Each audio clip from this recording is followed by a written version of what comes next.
se opele hake Koe nai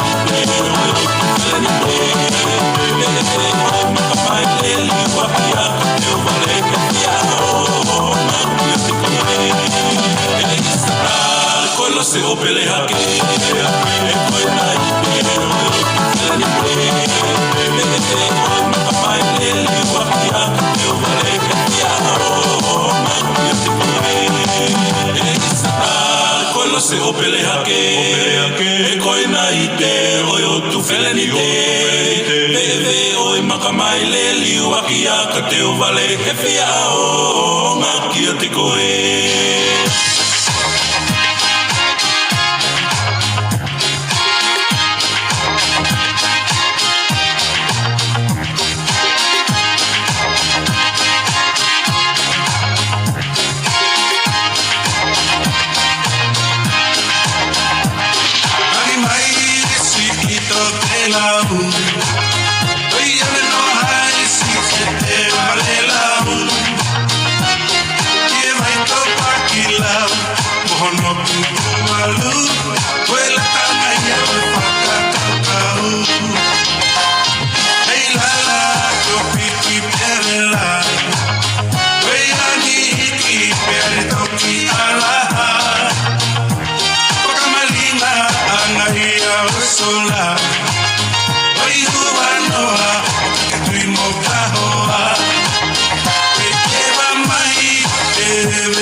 Leona,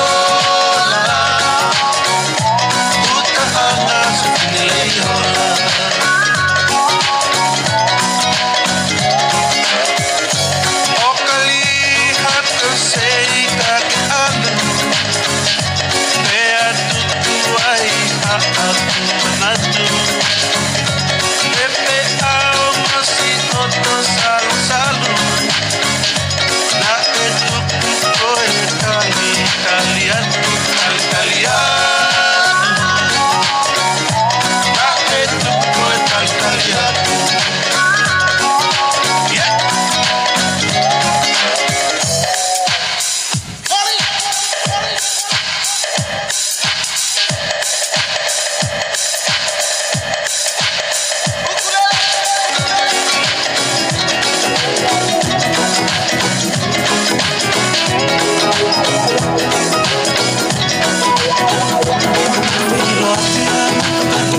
Tes. Mo mole pe. Kore ba me he faleni. Ko ki minte ho fulu ka hoko e ki mate e tau hila. Ka fai ki ngau whakawawawhi ki ngahi mea whakauhila e whanima tatoki hoko atu. Malo.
the best of my love.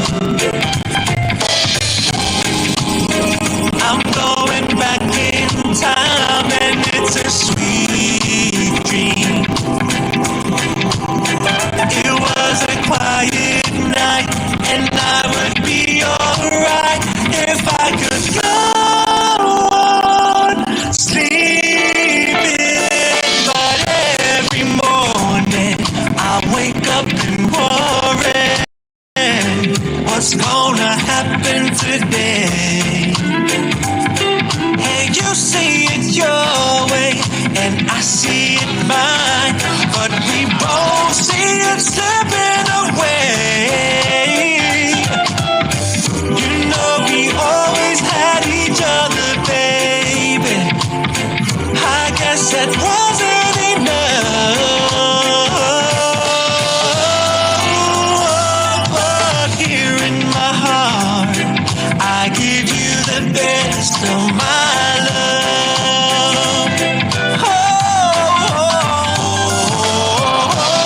Oh, sweet darling, you get the best of my love. Get the best of my love. Oh, sweet darling, get the best of my love.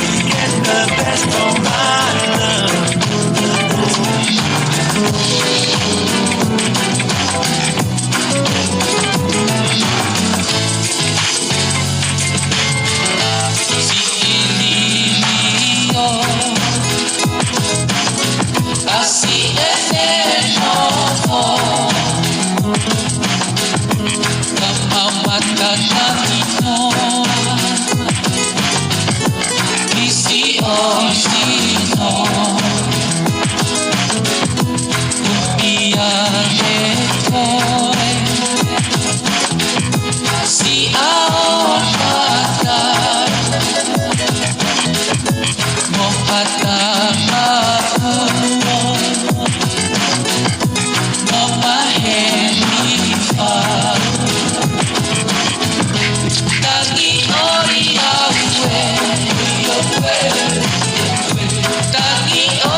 Hopo, hopo, kilo, kilo, kilo, a disco,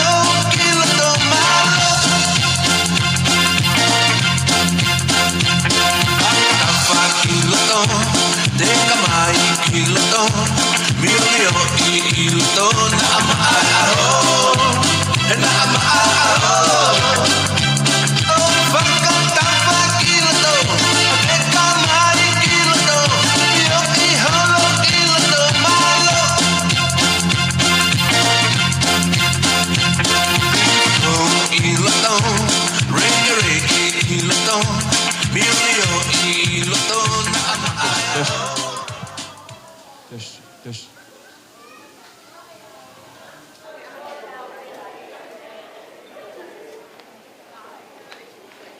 O tui peku maulolo ai. Ka whamano sino I lotoni. Ako taimi rewa ke tau kamata I he fiafi koe ni. Tapu ke hea fio o tō mafi o tau rotolotonga. Tapu ki he kere koe ni.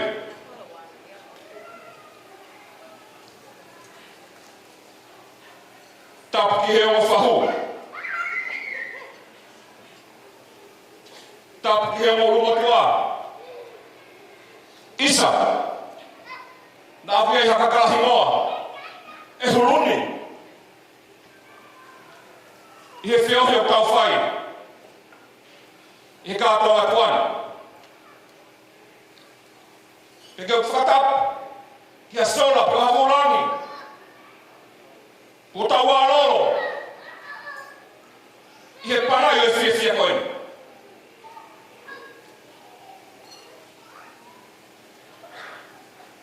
Ki mui ke tau kamata e tau polokalama he whia koe. O ko roto pe. Ki roto whakaha mua. E tō taha whauha. Ko kouna kita. Ke te hoko MC o iaha koe. Ko te kata mai o iaha koe. Pe koe ne whine e iki. O koe e ki mo tui whae tangata e tō. O koe e whika ua. O koe e whika ua. Pe koe whika ua kita me whika ua. Ko nā se ka ua ina o e whie maari e. Ko whae tangata whika ua ene. O ku hina ai e te whaifatongia he whiawhini. O te tāka I whala mai ki whamiri ko ene. Pena e kai te wamana. Ko au e tau se whai aki au. E whai mai ka o e whiawhi ko ene. Ka aku mea pango ko I rifia pa moe malamahe. Pea koe mea mamahi. Ko ime kua wai haka. Pea nea moe ne mamahi. Ka ko pau ke whai tangi koe te he whiawhi ko ene. Ne toki lawa te whoke katoa ka kunsaro te toa e. Pea ko kurele whakataha mai. Ka mo whai MC kona e o mai koe pa mi ame pekau te sereriani ki tonga. Koe marele whakataha mai. Pea me he eskolongolongo whorau. Esi o saro te. Kolo hea. Holonga wawau. Ko whea holonga wawau ke tu he whiawhi koe ni. Pea ko te haare waia. Koe hūwhanga lupeto ki tānaki plasia mei mui. Pea koe se whine o ku ote taritari whia ke whahai ko ia e whae. Pea pehe ke tamai. Ai whine mari o e whiawhi koe ni. Whiwheke paspasi e ta whaki tamai. E ta whaki ko ia e tahine mari. Ai whoke paspasi ke ngāri ku mouiri ia he whiawhini. Whiwheke ta whaki ko ia e whae ke tau paspasi moa. E ta whaki ko ia e ta mari e aho koe ni. O ku mouira whina na tula whina kātoanga koe ni. Ke tau ngāri mari pepa kau whia. Koe tau o mai koe pa ma long face. Tau hange kau whawheo ia e tau mārolo he whiawhini. Pia koe kaha mea tau mamahi ai. Ka koe tau here tau tolu. Koe kātoanga ia o e whia. Koe hoko ai wā kaha he whiawhi koe ni. Nā ngāri ko whahoro ai te whahoharea. Ka kou tuia o kou whatatari mo tō. Hono uhinga ke he mo mea mari pa mona kau whanonga he whiawhi koe ni. Kai ke tau whatatari ke tau mamata ki ai. Pea kui heki pea ko whiwhine ko ia. Ko whiwhine rahi ko ia. O e tamata mari. Ko ia tene whai whatongia hono whakohonga peki nao tōki no tori. Pea ke tau paspasi mai. Kista amalani e whiawhi koe ni. Good evening, everyone. For the non-Tongan speakers, my name is Rachel. I'm the groom's older sister. We've come to the part where we will introduce the bridal party. Please welcome in the parents of the bride, Aniese and Siosifa Tupou.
Page Boys and Flower Girls.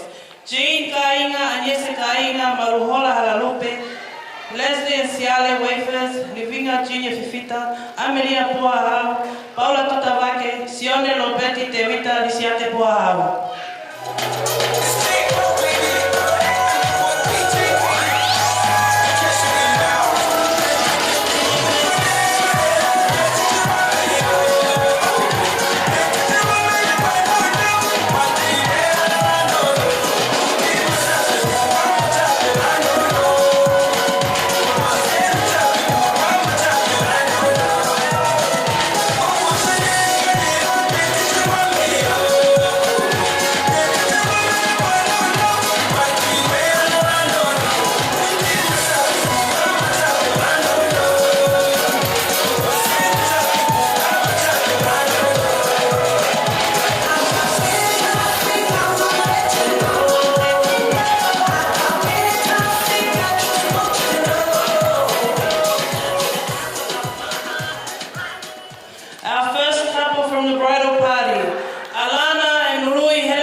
Please help me introduce Mr. and Mrs. Latu.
Before we get the minister to start.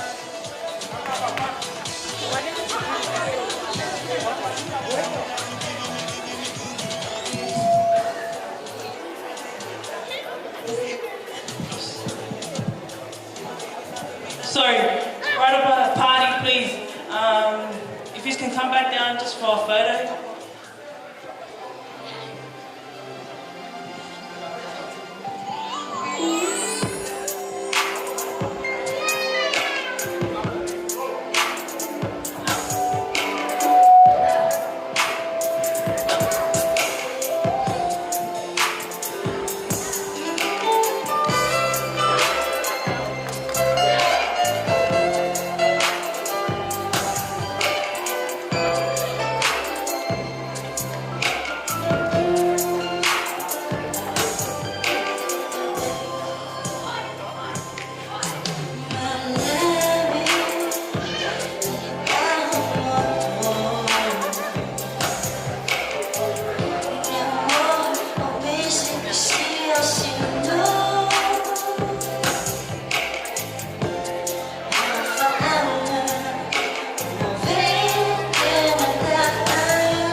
The bathrooms are to the back corner, and emergency exits, just look for the little green man up top, and I'll pass it on to Moa.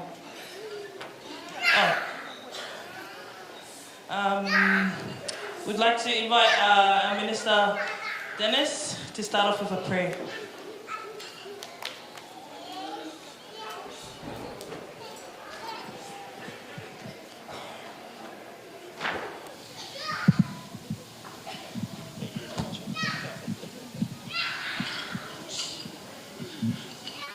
For the food, is it?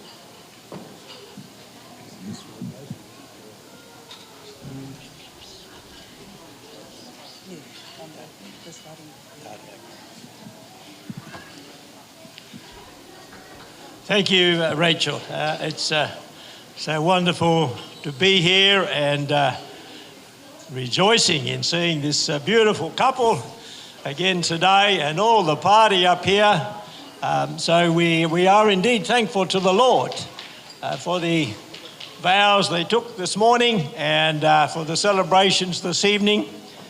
We heard this morning, of course, Jesus went to a wedding. I don't know it was quite like this, but I'm sure it was a time of rejoicing, and we are rejoicing tonight, and we are giving thanks to the Lord for his presence with us, bringing us from very different places, from Tonga and New Zealand and parts of Australia. And so we're going to give thanks now to the Lord for this time of gathering. I've just noticed my brother Tavita down here and another brother up there. So all these dear folk that we know and love from our little gathering in Mount Druitt. Let us now give thanks to the Lord for this time together. Our Father in heaven, we do want to acknowledge you. We do want to bow down and worship you as the God who has made us, the God who made this world, everything you made in the space of 6 days, and all very good. And we again know from the scriptures that you made man and woman in your image, and you brought them together in marriage right back in the beginning with Adam and Eve. We believe this because it's in the scriptures, but we also know that the sin entered the world, and so it's a struggle for us. But we thank you for the Lord Jesus Christ, who has come to redeem us, to save us from death, from sin and death. And so we do pray and rejoice this evening in this young couple, for Tomasi and Kakala, who have committed to themselves, to one another before you in love, to love and to cherish all the days of their life. And help them to do that, we do pray. Give them of your spirit, give them of your love, and may they together, Lord, be loving you and walking in your ways. So bless our fellowship tonight. We want to thank you for this place. We want to thank you for those who prepared the food for us. We thank you for those who are helping out in so many ways to make this a joyous occasion. And so watch over us and bless us, we pray, especially, Lord, for the bridal couple, that they may enjoy this time as we, Lord, celebrate together this very special day for them. We pray in Jesus' name. Amen.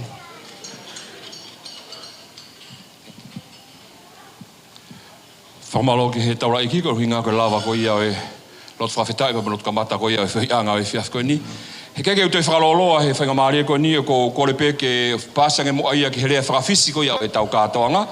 Oku i he ni e tau kete ko ia e tamai e tangata maari e aha ko ni. Sione misa lātu tene whakahoko atu e tau rea whakawhisi tuka tau rea whakawheiloa ki. Malo.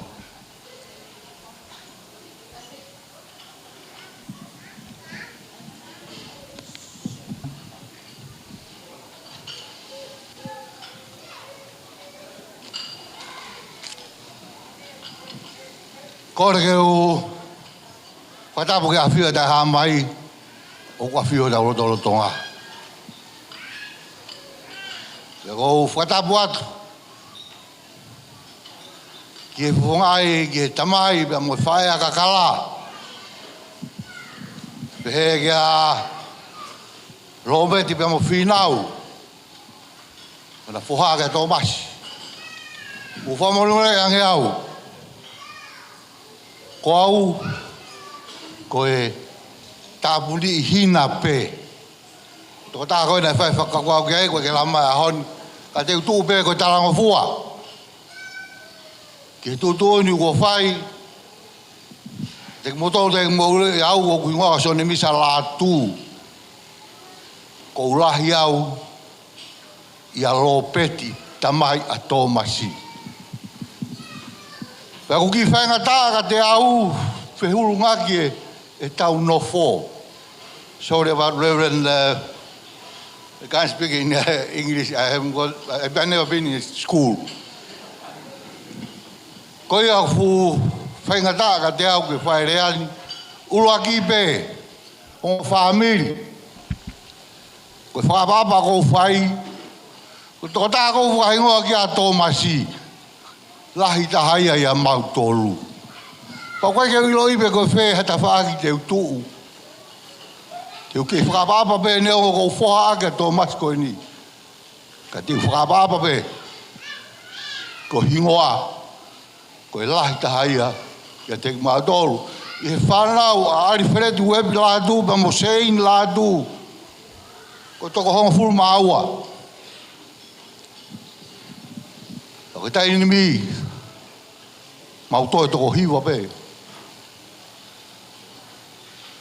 Ko me te ufai te wat pe ki popo ki tala monu, family. Ke te koe Thomas, ke ma Kakala. Fatawang e mo pe lawa fola. Sio ne vai ta fa. Vesta ni mama ta hano ka ba mo ova te au tau he mai pe kau. Te tala ke ta mai. Te ni fuak ke te mo tol hata kap. Thomas ka mo Kakala. Ko pe fa sa ke fa ho ha. Me ama inga ta ha. Tau tutu buhake. Be ta mai mo fa e na fa amu lotu. Ako.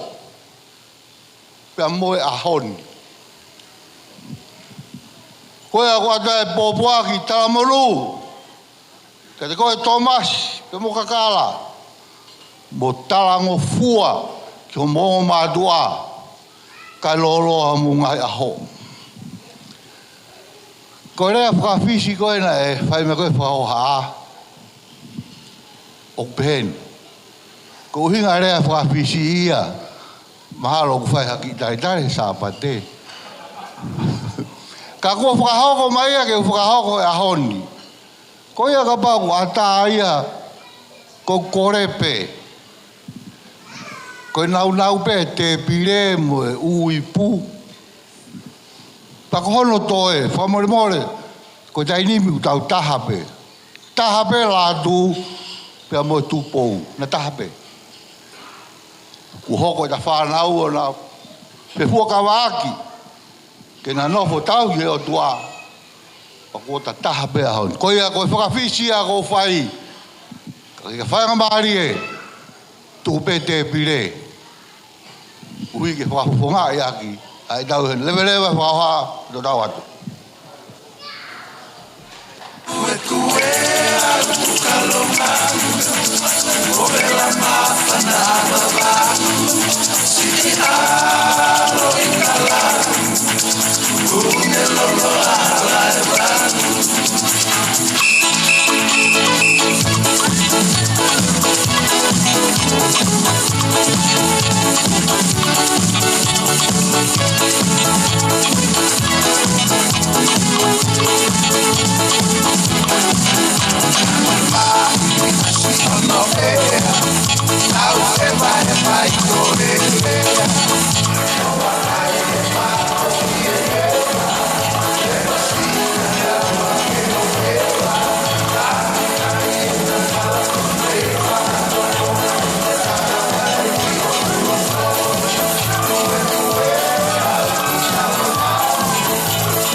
Patulo watu. E kokore ke u ngau aki pe e tala whakatapu. Wo ose ono whai pe me muani. Ka tuku mua ke wanga whafofonga a lea e tawaki e tangata eiki a Kakala. Ka ki mua ia te wanga atu i kaweinga lea te whai haki rea nou nou. Ko ki ka venga rea ko ni ko hange pe ia ko mau hifo ko me o ko ke mata tahi o tu fikere ha me abe mau ke kike ke haka pa ko ki ka venga rea ko ia peheni na ku hua ke ki fare ma e ta pe usio ke o lunga tu rea ko ni relationship in life. Most of the people eat the menu but miss the meals. Kono whakatonga I ka ke toki alu ko ia lolo ia uhinga. Ko e ku whakatonga ko e taimilahi o ku tau whetakai he tau moho moho o I kai maua haivi pia tau ke ai kai ri aki e kakano o ku maua e malohi. Family o e tangata mare a goni pawhetai ho mou matapoto. Ka mou riaki a loto ni af ho mou iloi ko e meniu beia ka mou whakalaka ake o whaia toa o ke funga mai se o tori ime ai ai kakala ko fifino e aho koni ka uhanga atu pea uki pui toa i e whetutaki pea mo e tahine mari ko ene tangata e iki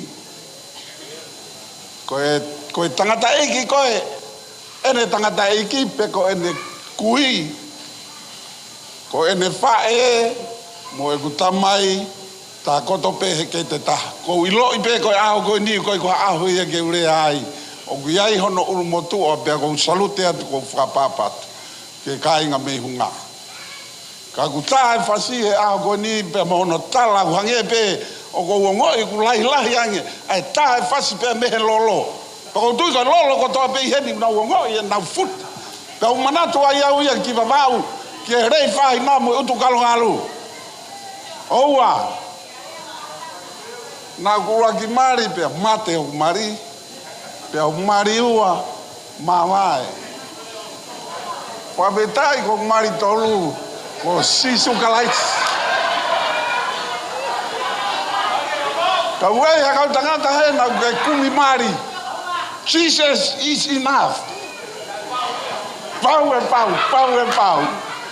ko ia ko wata whakafofonga ko ni ke o mea mari o aho ko ni ko ate tala monu ka ki moua tau focus I he kakano we focus on the meals not the menu he koe tau rea tonga ko e ka tonga mohono tutuku ospe ko ia hange na tau ke because we focus on the menu instead of the meals tau tukuange tau moho ka tau ilo na e langa e whare o mātoko ni na e whatu I he ofa ka kou tui puke pea ofa hange koi o amana ke tau whamana tua ko ene haere mai a sisu ki mamani o pe kia teri o pe ane toi tuu tau maua e mo ui fo tau nofu ai I he ofa maro opita Whakamalorahi ki he rea pa mawhana pe me ta whaaki ko ia e. Tahine mari, ta whaki o ne whae. En ta mai kataki.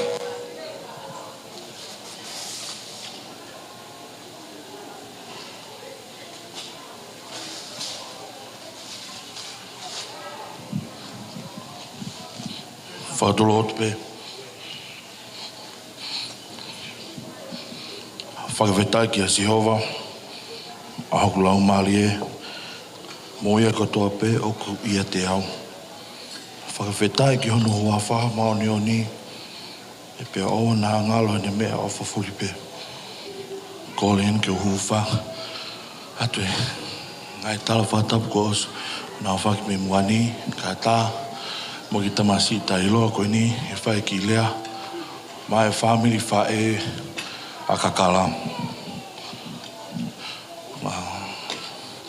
Mormole ia ngea o na ki si teo ha lea ka ko fa malo pen ke family Tomasi malo mo ofa Malo mo talia kakala.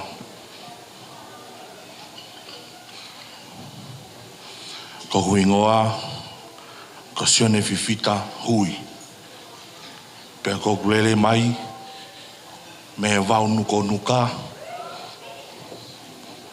mo tuli ki taulanga. Ka pau ko kike os mea I Tomasi, ko kakai koe ni koe kainga koe ni me tuli ki taulanga, koe kakai poto.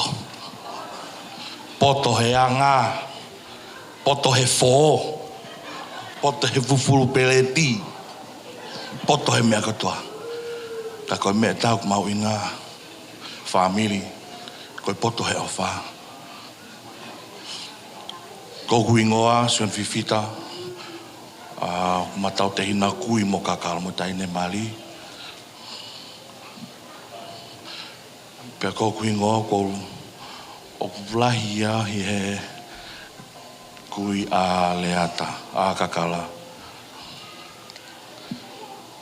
So I know, I apologize. I know there are people that can come here and talk on behalf of your mother's family, but your mom's chosen me, and I thank you for that. 2 years into marriage now myself, the only advice I can give you guys, just put Jesus at the center of it all. Any problems you guys have, put Jesus at the center of it all. He'll overcome anything, anything.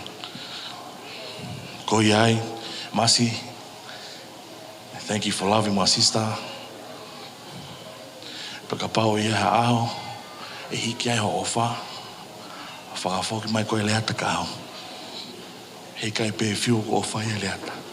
Mo tau hi, tuk mai peke, lele mai ki api ke makai meleni pei api.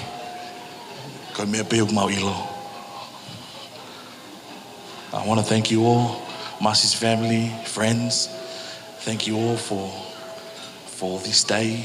Thank you to the minister. Thank you for making this day special. Thank you to our family. Ko ia pe whaoa. Malopito. Tau maha paspas. Tai osang e whiawhini ko whonu wawau a tae tau ki polo kalama ko ia he whiawhini. Ko whakalau e ngahi mātanga ke he turi ki tauranga, mo e whunga vai se, mo e ha. Ta ko te haare vai ia. Patane mua mai pia ke tae e whihi, ko no hinga ke toki mui makakala, he koe whae e koe e tangata mari a honi o ua. Ko e pui o talo hongo fulu e pui e tempeta. Kai ke tau te whakaloloa he hoa koe niko kore pe ke tau hoka toi pe lau marita tau ke tau tawhi pe ai. Tau wangere wahe ke whakafonga koe e whae e tangata mari. Ka koe taha pe e ne ngai whae tangata ke ne o mai a rea pa me whamiri koe ia whae. Short and sweet. Kore peke u whaatu rou atu. Ka u maru atu. E ngahi tala whatapu kotoa pe. O kamata ki ai hon. Tuke u whamarumalo atu ai. Ki mua ke e whahau ka e whatongi ani. O to motu ka e whaftai lahi e tu e langa. Taula mahawa lo tatau. Whakoroa ki taua. O ta kaua I he lau. Pe ta laua he kau he a koeni. E keres mata ata pea o tua. Whaftai ka huke tau kau ngā kau whataha. I would like to say thank you very much to you, Pastor, for your time and the effort you put down for us today. We all appreciate it. Thank you so much. It's meant a lot to us. Thank you. Aki mua ke whakata e whatongia rea whafuk whakoen. O nei kai whateu teu mai ke hon. Ako hui ko whahaka ia ue tau maroro he momeni te whaosi. Patu peke utari ai whatongia. Oe hon. Pe hange koe whakarea ko whai e tau maroro. Koe taha pe au ai whae tangata. E koe tuanga vae.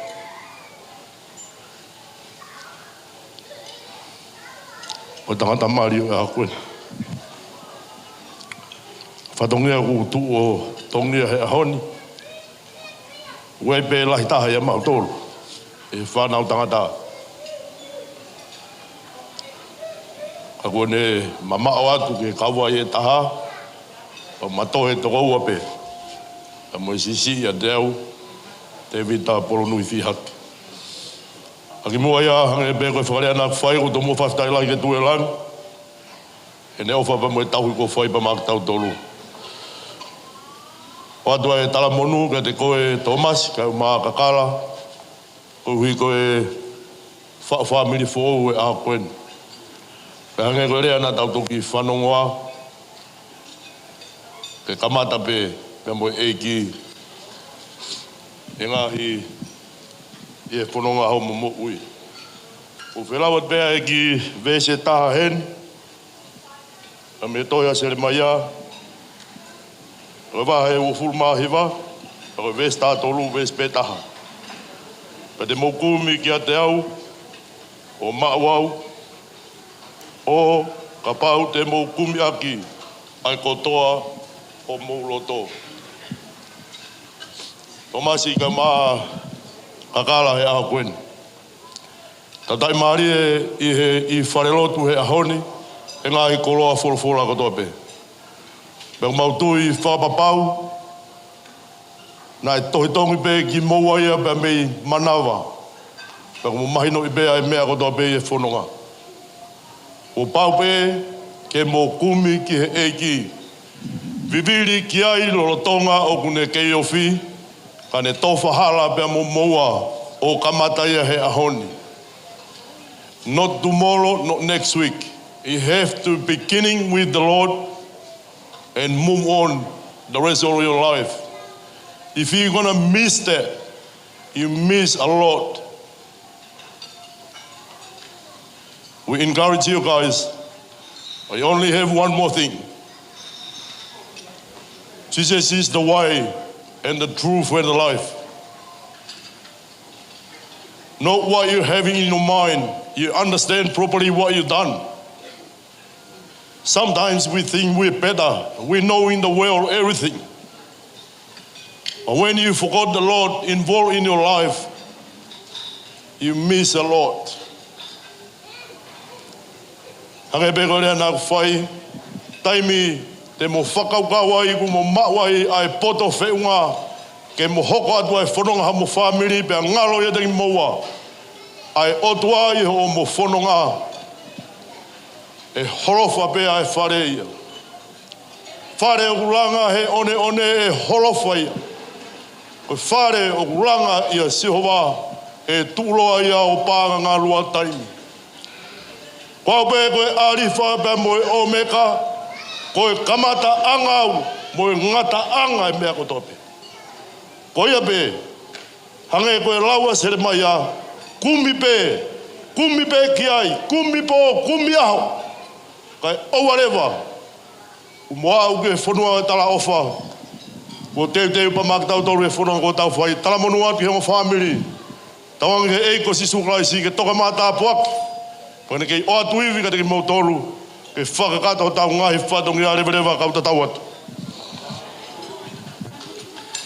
Whewhe ke tau whaki ha pas, koe lawa e tau ngahi whakahoa area hono kotoa he whiawhini, pea kou tui koe tau polo kalama aku kei toi anoa ia ke tau hoka kei whenga maari e koe ni, kou korewa ke whamili koe ia e whewhine maari, ke teu mai e keke koe ia e ngomea maari, e roka mata mai e whamili koe ia e whewhine, ka pehe pa te kihokare whamili koe ia e tangata maari. TJ, ai mangi haki fo i mea koe, pum pum pum. Ai!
couple's gonna cut the cake.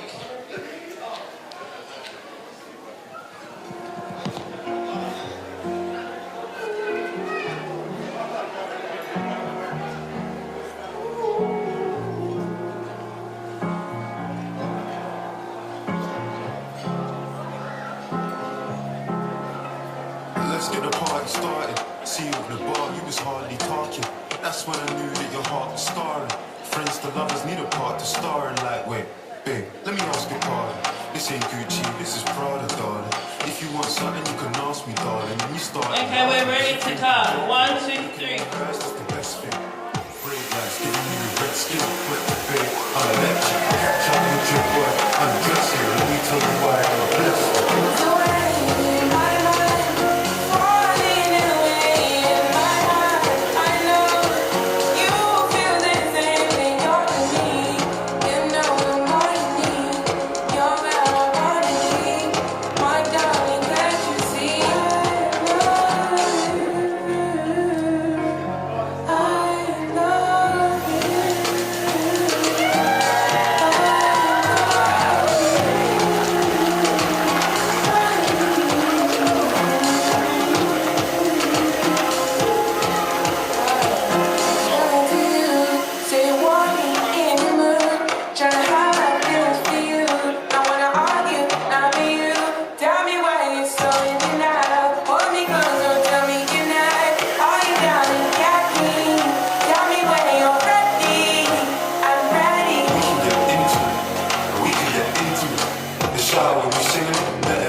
as you walk away, as we say goodbye. But I wouldn't give for a tender lie. Say you'll never stop loving me, just as if it were true. How much more damage now, honestly, could my tender lie do? When we fall too far, are we wrong to try to fight off the truth with the tender lie? Say you're gonna come back to me, I believe that it's true. How much more damage now, honestly, could my tender lie do? When we loved before, will you still be mine? If we love the truth,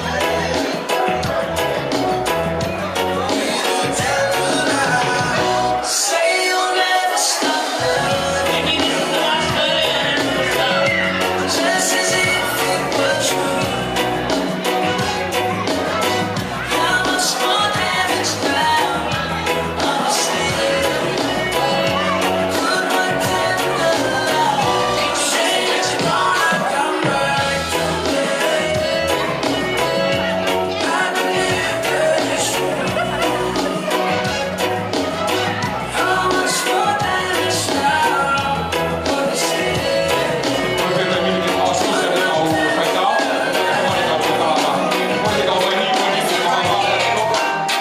You know what it is? Yeah. Coming straight from down under. Come on, my people. Let's show 'em how it's done. Just don't know because you, baby.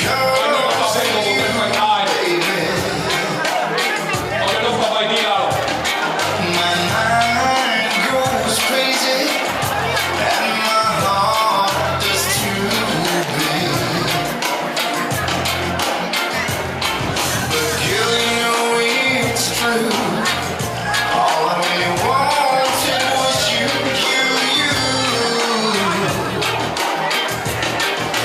Tell me one more thing. Oh, tell me why, oh, why.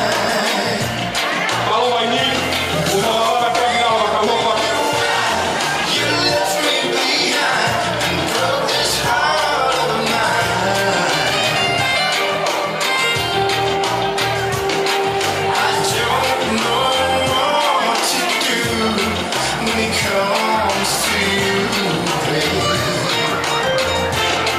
Oh, it's so hard since we've been apart. I keep on holding on. I know it's for real. I wish time stays still.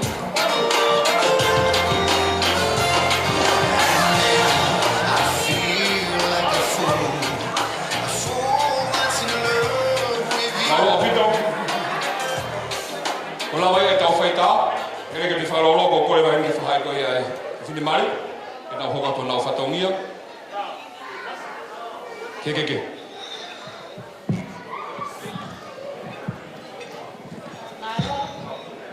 Kahawa, malo.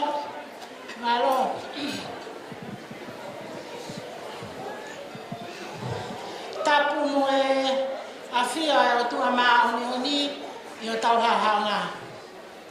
Pea whakawhetai ki a sihoa haku lau maari e, pea moia o toa pe o ia te au.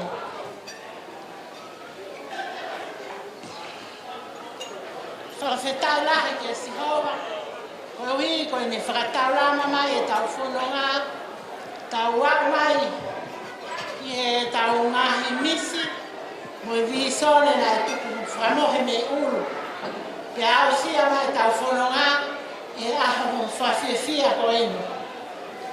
Ko enu e aho, ko whakatu e sihowa ke tau whiawhia, mo haka e.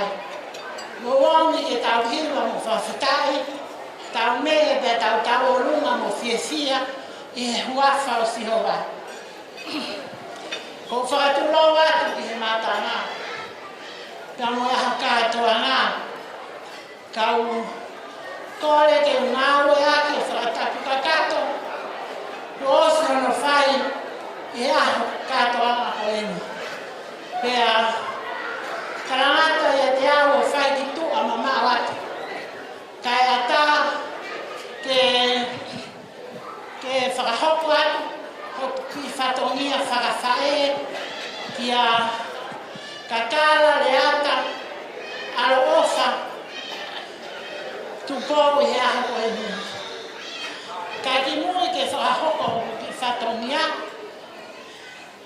o kua ulawe i te ho tau ulunganga, whakatonga. Koe mea koe tau ulunganga, koe fia ilo, ko hae, ko hae. Ka ko loto peke o whakahoko atu, a ki whine motu anu.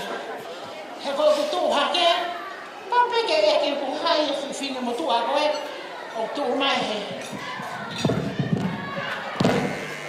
Ako koe ni, ka ko loto peke o whakahoko atu. A ku whine motu a koe, o ku whaho haka atu.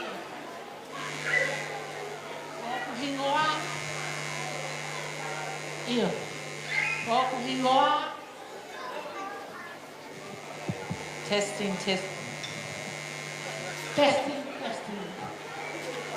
O ku hingoa. O lose naiti lilingi. Kai lombani fifita. Pārerei. Pea ko takai whala ki whunga whaua. Tiri tāmia la. Pea ko ku whaunga. Mo wheitu ngā kulere ni ngai. Ngā kunofo pē. I he aro i tarau. O e pē o hamea. Isa. He ngāro ka whea turi ki tauranga ko matapau para taisi. Ko hoku ngāo kau angai. Ko e fulu wawau te. Pea whai kapakau. O puna mai. Nei he wao nuko nuka mo kolo kakala. Pea o tu utai he kiwi ren. Whawai o kuki pununga. Tau no wholaka ai. Whai whatongia e siasi mo e whonua. Tea ko urere he ahoni. Ko e si iau. I whae a Kakala Pakileata. Alo ofa manuika Tupou. We, isa.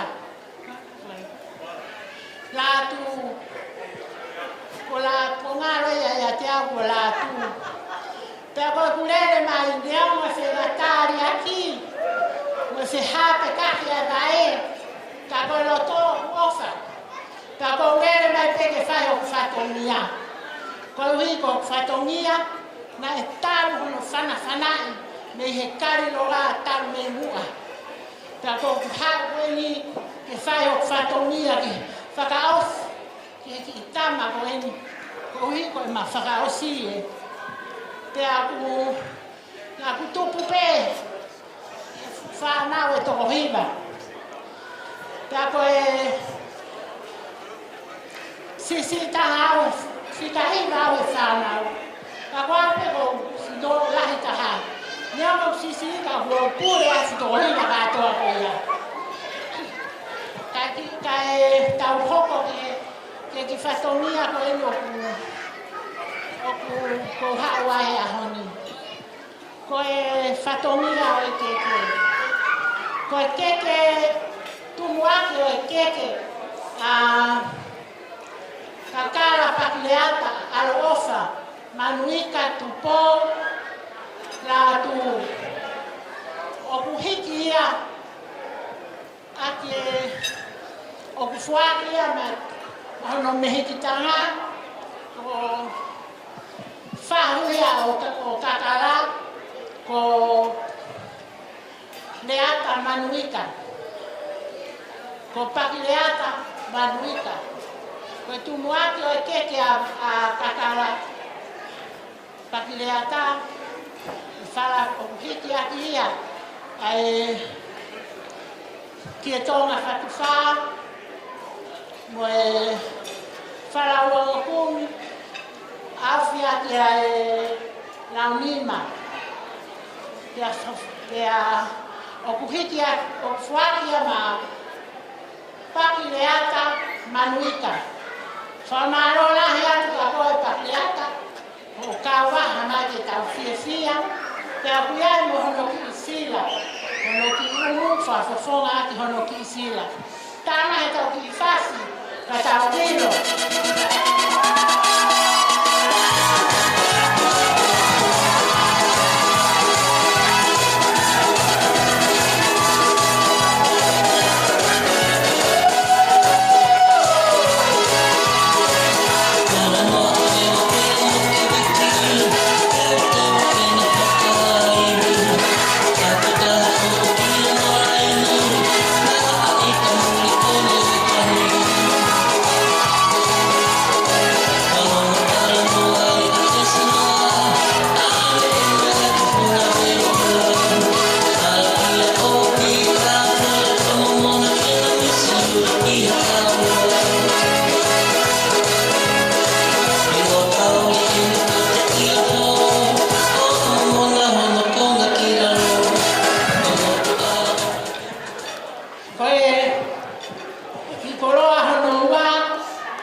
Tupou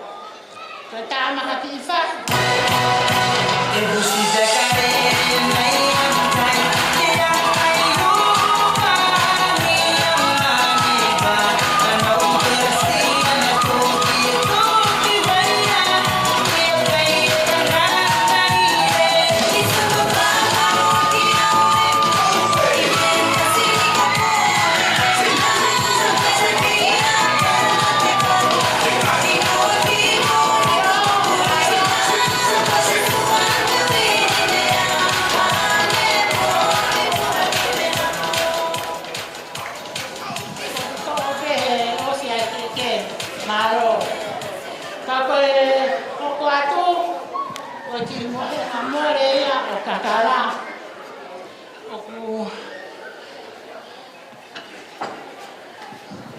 koe keke ono wā. Koe keke ono wā. O ku whake atu ia mai taki kāta i whai whekau. Ko asperi tari a uli. Ka taki mai whawhonga asperi o. Ai atu i mi. Kasi.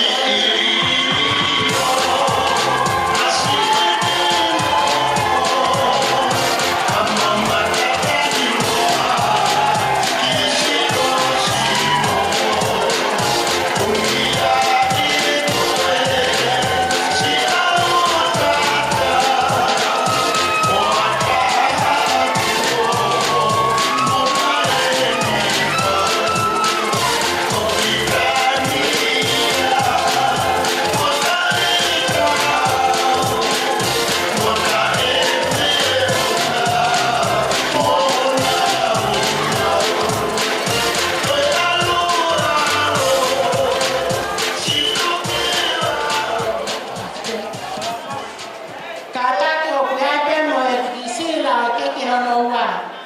Pa koe keke le wano tolu, koe keke ia tau tolu katoa, a tau lawa mai a koe ni. Nalo, koki peleke osi o ki fatongia. Koki fatongia o koko, o ku pehenia. O ku iaia hano ki, hano whalaki i bala. Koe bala uaki, koe hano ki bala mari, koe launima, au fia ki e tonga whatuwha.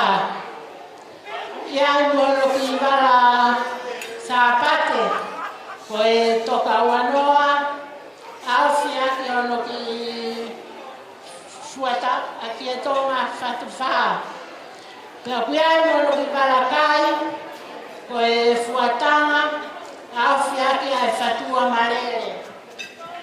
Pea o kuiai kataka ki taunga ki whawha mo more.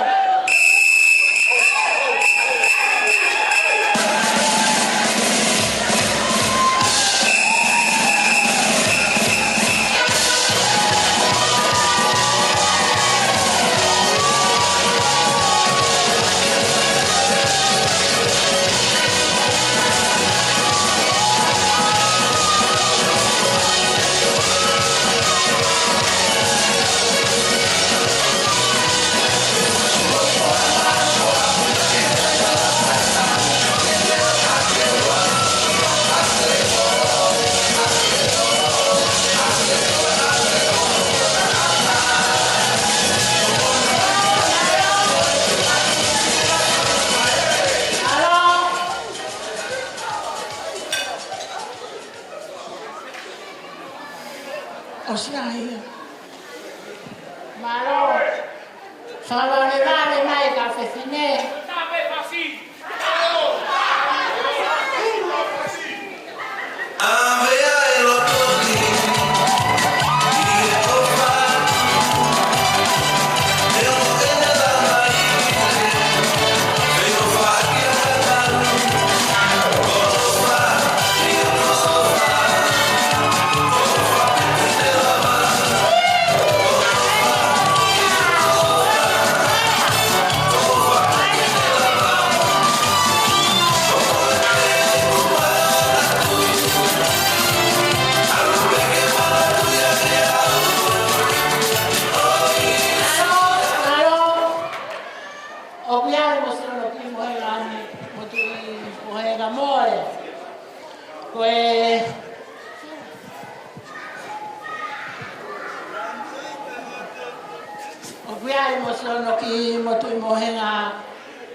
ai mo ki umu fonga ya tu apea no ki sila koini e fae mama o singa ena e fae masiva pe ki martol ka ku fae ke ka e ma o fa e ko ma tama si fa o fa fa ma lo atu ma o fa la ka o fa si o pe ni o tama more mai ya ki martol ko me ya da vau ko me pa tai no va more ya ka ke to no foi e tonga fa ma lo la ya ti ke mo zoro mo me ba ko na ta ya so ki fa to mia o fa la ya alo Ala mama ono he ko awe ko si e te hapu hapu no abre o tariko au ki a te koe o tariko au ki a te koe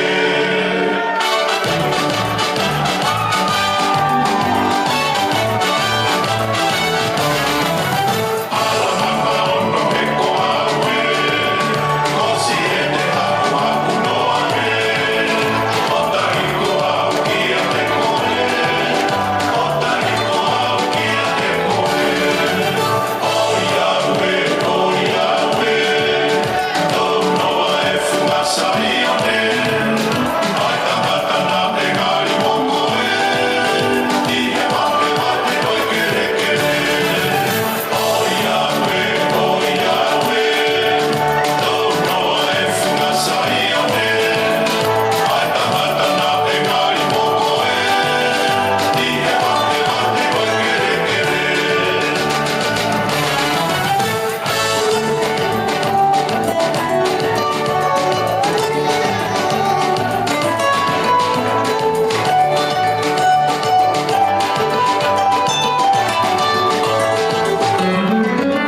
Ala mama ono he ko awe ko si e te hapu hapu no awe o tariko au ki a te koe o tariko au ki a te koe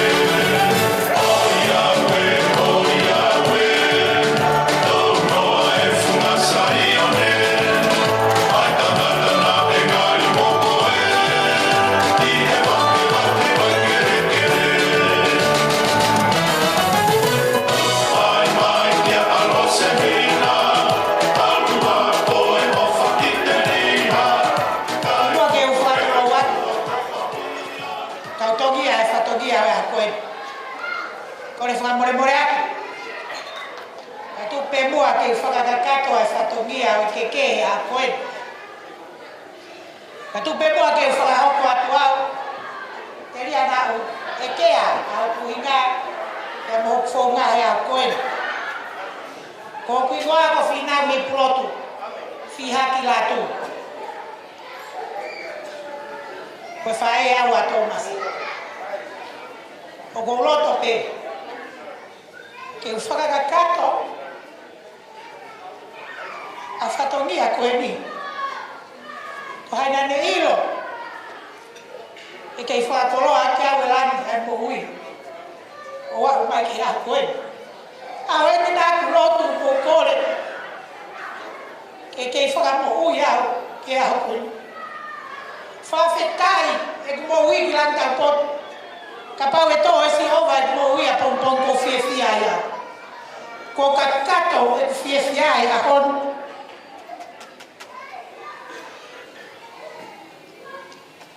ko ke yo me ke mo hui fa malo atu ke família o Kakala ke o matua malo fa hiki ka tu mo ke o hoko atu ke a Tomasi ke waki a Tomasi o ku foaki pe ia mahono me hitanga o ku heni hono me hitanga rua e sieri amalan latu e a moilisa pesi ngaluafe ko tu maki o ke amalan a Tomasi kuluni latu hiki pe ia me taine ko le sieri amalan latu sinia o toa kia ai mono te amo no stila ko tola e tahafe amalani ko wilo pe au ko parani ko pe au kai ke mahui ngai a ko e me afato ka o atu en pesi putu atu no bia lele ha fo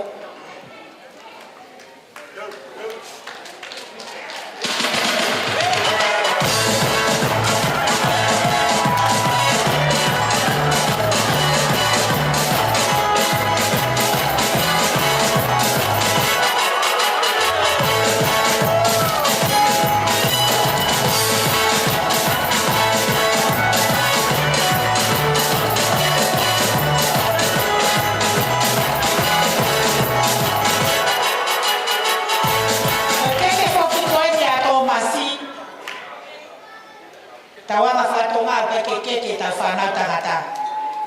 Koe taha pe ia i hono tō whewhine lahi, Rachel a marani la tū poha hau, pe koe fruit keki ai keke a tō masi.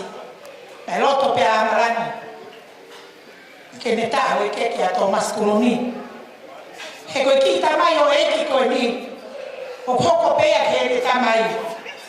Vale ia he karo karo, poto pe ia he io mau pe. Anese pe mo manu, mo monu ia ki moa.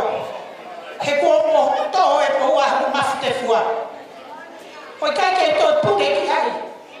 Ka ko mo fai te ki moa ki. Ko ke hono wa ko ke ai fai se kau. Mr. Tennis. O to aki ai mono pe mo no stila.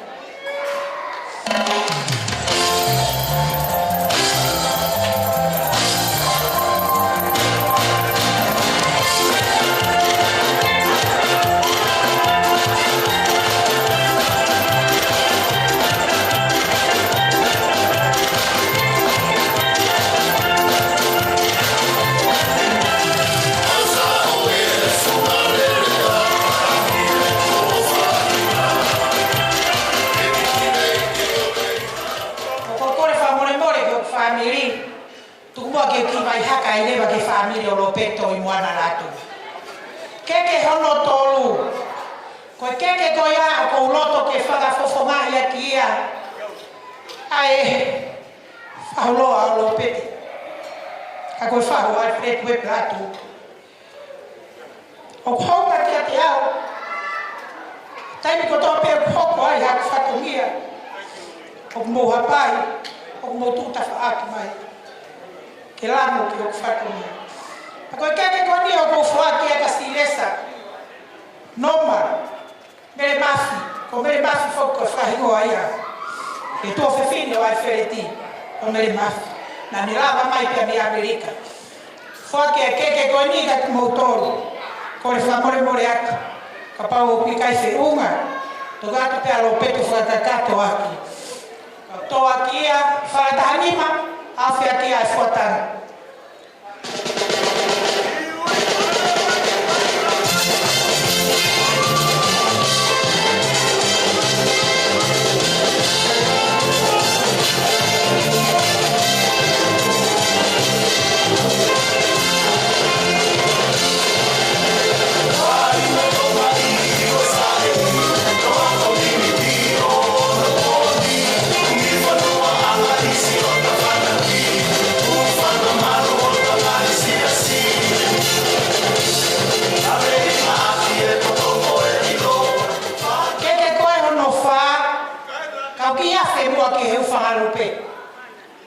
Henai kai ke me o tō masi a, kana ave a tō masi ki tonga o ngā via e whine i ki e o sarine. Nei tōku whakafoki mai pe a tō masi o no tau ni mā. Ki hea kō, no fuai a polonui pe mo whora hora. Ko keke ko ni o ko loto, ke whaki a pe a mai kui ko ni ko lo sarine, mafi ka unanga, whare manu fi haki. O tō haki a whara tanima, hawhia kia fuatanga. O ploto lere i pia rosarine ke ave keke koni o whakia. Pamohoni moko puna hano mei tanga ki heni ko tauwha.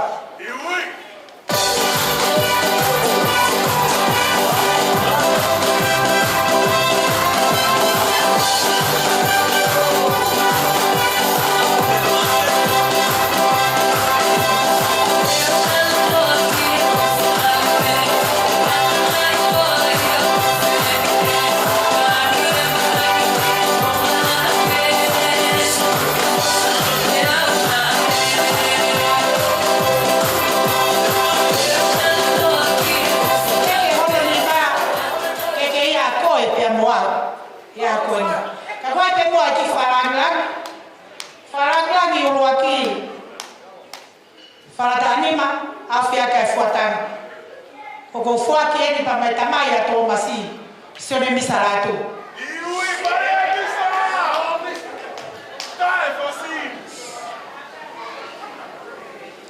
Tá mais fácil.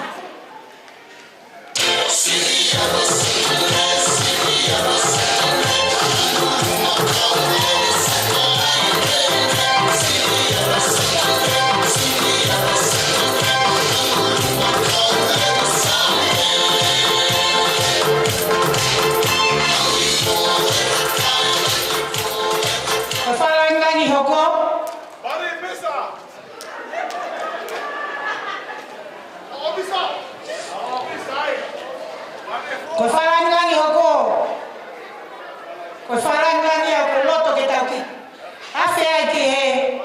Kalau tahu kau hule. Jadi anak ngalo aku ni tengah he aku en. Lisa Marie malua tu ni aku. Falatani mak falafiu. Afia ki aku tengah tu kamu fu. Lisa waktu pena difariki aki hopeto. Tama fasi.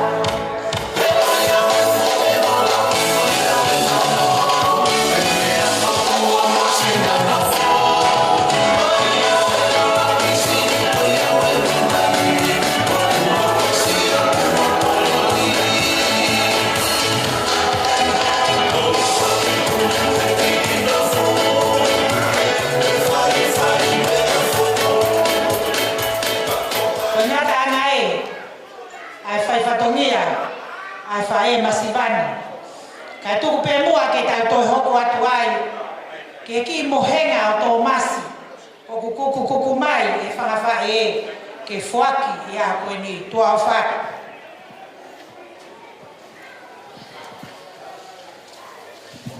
tau mai ha paspasi kalau ai tau ni mai tau ki paspas ki au mai tau ni ke tau a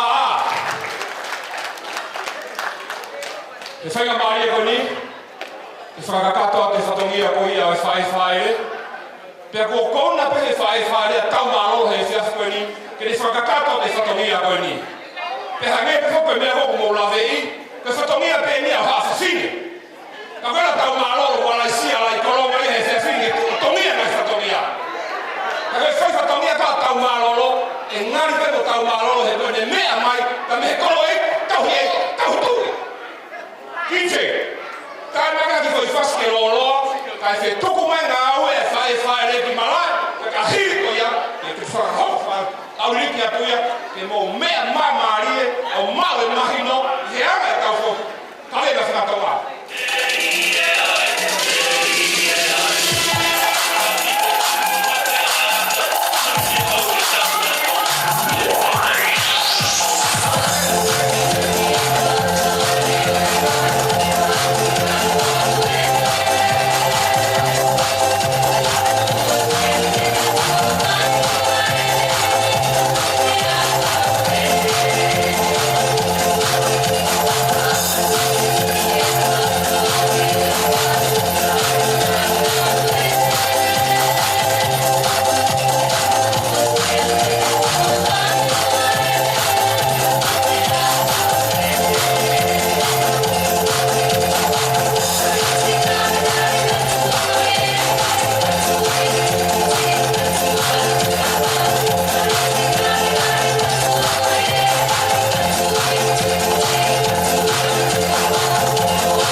Tulou.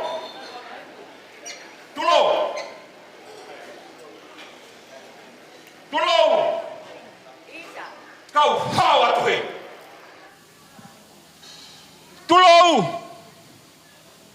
Kau to'o hifoe. Tulou. Kau hufanga lupe atu he.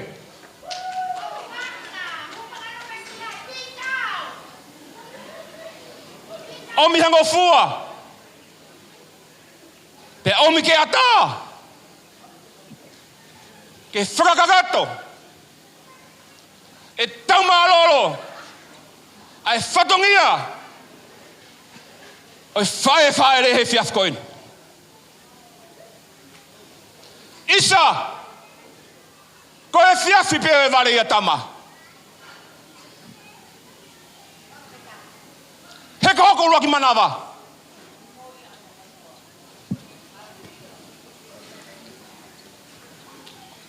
Nātak, kua usani, peo wiki. Kako te ai ke whee. Heko hoko fui pere.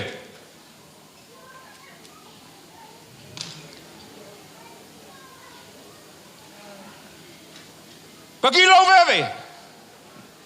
Ma ki lau whetak. Ko he pangai ko eni he aha ko eni. Ko e whakahiki pe. Pe mo e whakalangi pe. O e kutama. Ka e tupe mua ke ukamata. Ka mehe mua ke ngā awe. Pe a te ufohoko maamari e mai ai pe. O au. Ki hono mui aki. Mua ke whatongia e whiaf koeni. Koe wala maria. O e kuki tamasi. Launima. Ngatu. Whamaluaki. Hano whatu wha. Whakaheke atu ai. Hano katoliki vai. Ke whai ake ane whakananivi.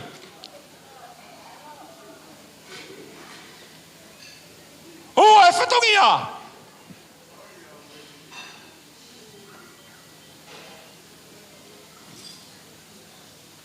Ngā tulau nima. Whamaloak. Ai whātu whā. Whakaheke atu ai. Pe mohono katoliki vai. Kono wala sapat. Tolu e whatongia. Ngā tulau nima. Whamalua ke whātu whā. Whakaheke atu ai. Hono katoliki vai. Koine wala ka ia. O tai fia tu kua. Ai whae re. Ene o ngoi. Ai more ene tama. Hea kui kai ko haki more. Ko e fu more atu. Pea kui kai lava he whae ko ni. Ke tu uanga ene tama. Ke whanonga. Ata atu. Ka kui ai pe. Ano ki mohenga more. Ala fianga. Ki a te koe whae.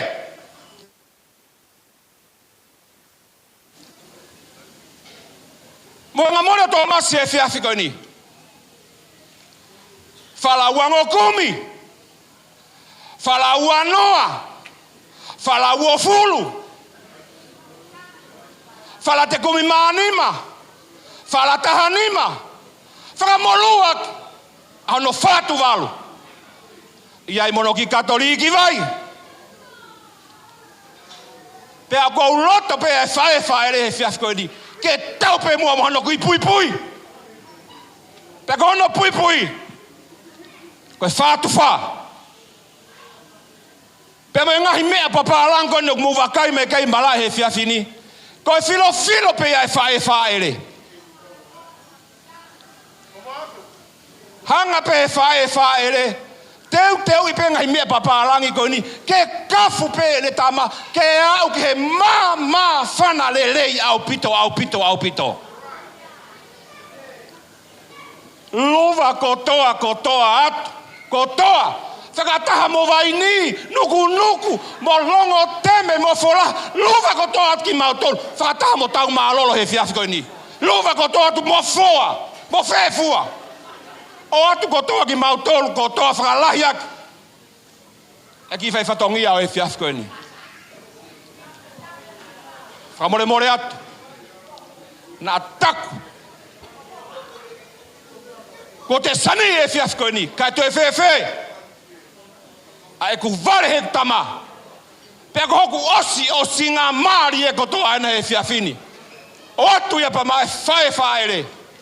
Whai aki hao lau noa. Paka iai ha tono unoa Thomas, aua mua nā ke tūri. Pea ka pau te ke tūri anga Thomas, sai pe tulangi pe Thomas, ke tuku atu pe ne vewe, ho mata whare, ke whariki aki ho peito. Lewe malanga, tua whatu. Kau pe aki ha.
ke mo be mari ke na lava mai ko fai na fo I lo ta lo ma he fia fo ni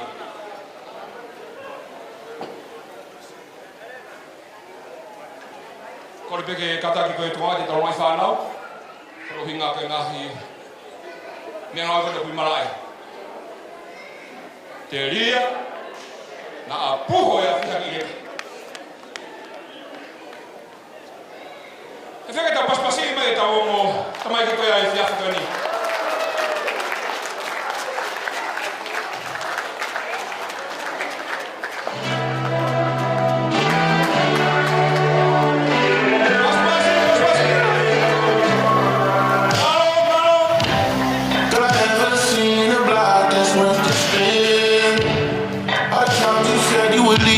Turn me a man. Picture perfect in front of this world, but you see past the screens. You really love me for who I am. I done gave you 100 reasons to leave. I was running up and down these streets, looking for something to believe in. I lost faith, you gave me something I could see. You've been hurt, so you stand for loyalty. Girl, you never change, just like a season. For better or worse, through both I choose to love. Girl, what's against the world? I'll take hell on earth with you. 'Cause I know we'll meet in heaven up above. I won't lose you to heaven, but I trust that you earn. At least you're just as true at the end. It ain't easy to stay, but I'll lose it all before you walk away. Mama, right by my side is where you should stay. Till death do us part. Till death do us part. Till death do us part. Till death do us part. Hey, I'm told it's so nice to let you go, to leave you in the past. But every time I'm out the door, there's something pulls me back. 'Cause they don't know the way you love, the things you understand. So promise not to forget this passion, I give you a chance. And I heard what they said about me, they been chanting my name through the streets. Since when they say the crimes want to love. Even though we could throw it away, still find reasons to stay. And I know about all the times you come in hurt.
Ko pe yo ta ko e mo me mali ko kore ki he tamai ko ya kakala pa pe ki fa ya to masi ke na lava mai ke na hoko atu final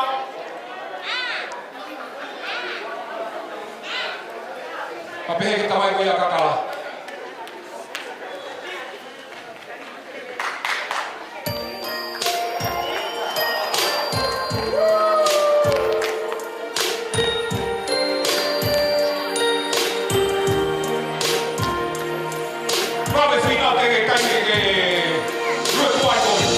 Back when I was a child, before life removed all the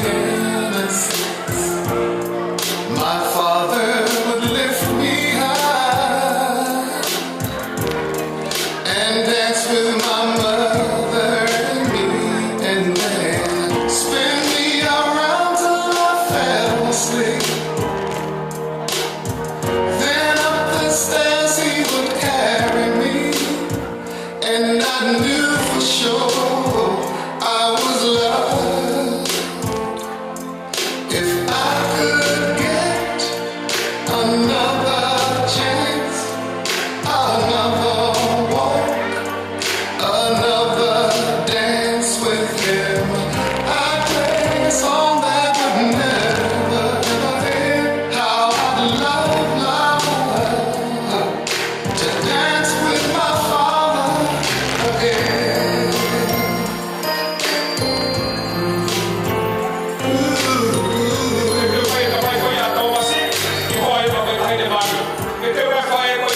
When I and my mother disagree,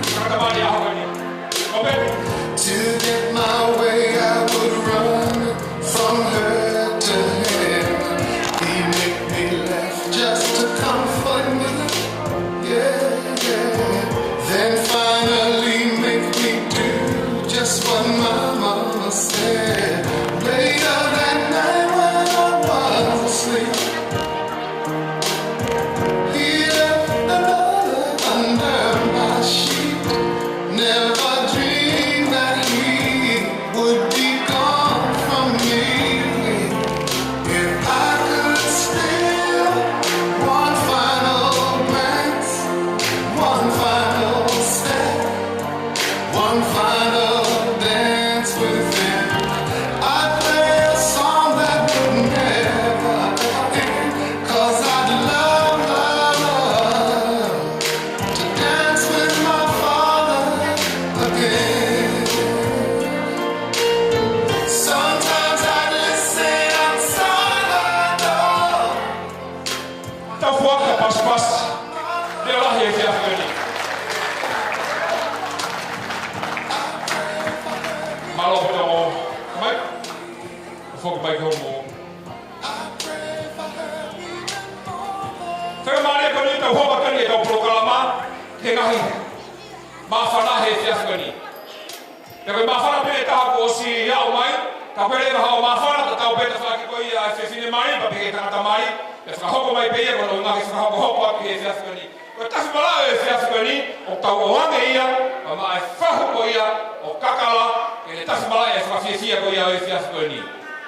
Tama tá o faz, não tá o que tem mais. Tá uma coia ferro, ele vai esse assim.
whahu kakala e hoko mai ai, e taurunga ko ia, a tau whapu e whahu ia ko ia Rosarine. Pakahiri koe e taurunga e whahu ko ia Rosarine, te tau whokile vai ki whahagi ko ia kakala, ki taurunga whika taurupa me ta whahagi ko ia ni whangawhae. Pakahiri koe te tau te whoke merewa ke ta whakua tōmasi, o kui heni e whanau koe e whae tangata, lahi koe a whinau, whanau koe aula, tina hoko atu. Koe angai e taho tau wakahe whia koe ni, tau hopo ki he, kora pe e tau whia.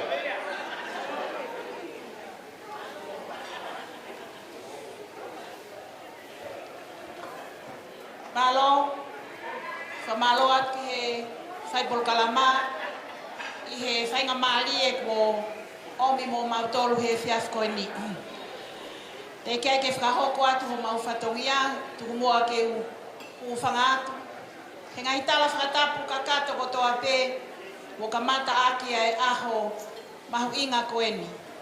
Talu me isaione, o au mai ki he hou au tau iai.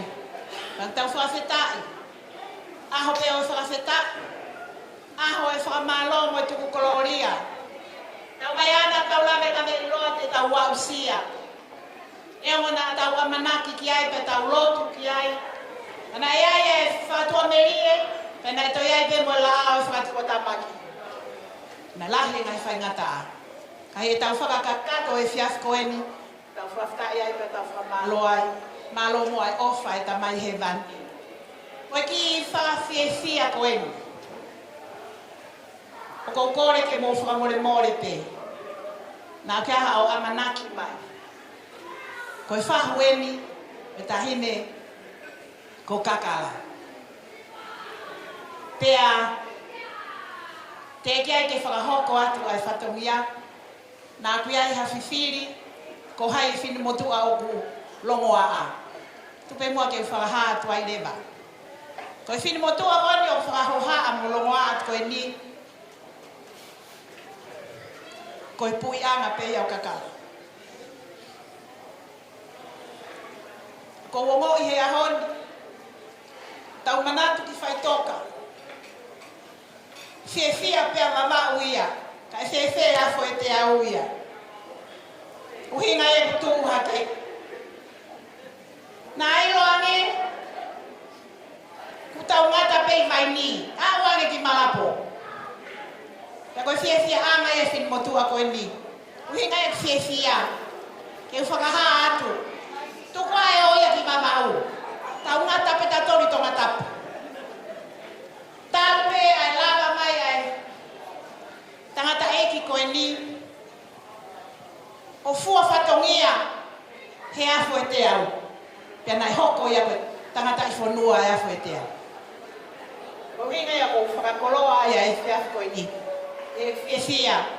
Te whakamalo aka mō tolu. Malo au pito e whakalangi. Te malo au pito e whakahiki tama. Ka koe whakamanatu atu. Ko kakala o ne rere mei malapo. Afo ia te au. Te koe ahoni.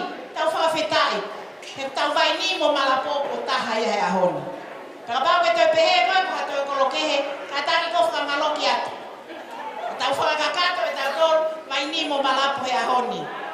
Koe tau olonga o e whiawhini o peheni. Koe ki tu anga tau olunga koe ni. Ka taki.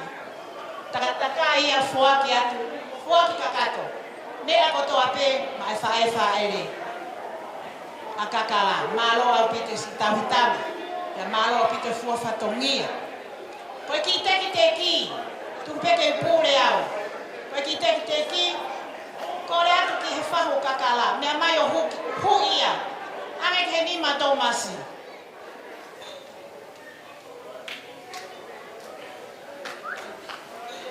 Koe ki teki teki. Tukuia ke aonga atu. Ki he langa whamiri fo o tau kamatai he aho ni.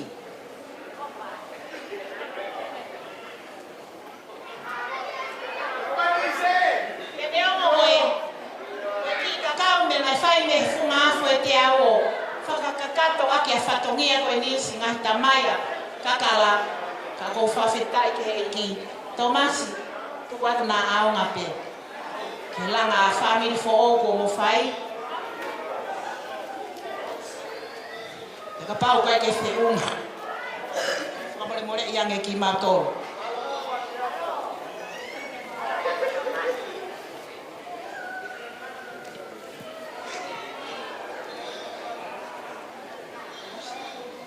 Malo apito kataki DJ tai mai fasi.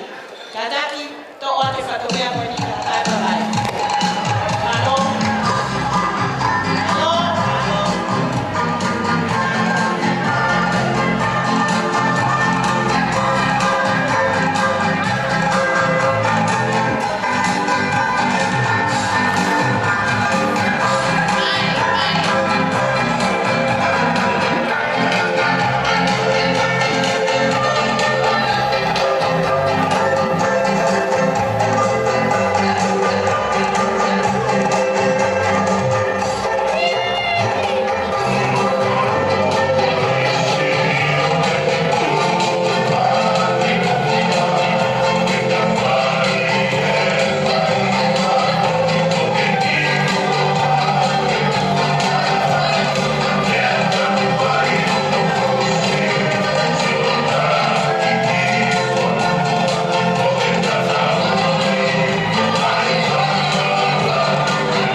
fai whampui he taimi koe kei mawhana pe o wā mai te taimi.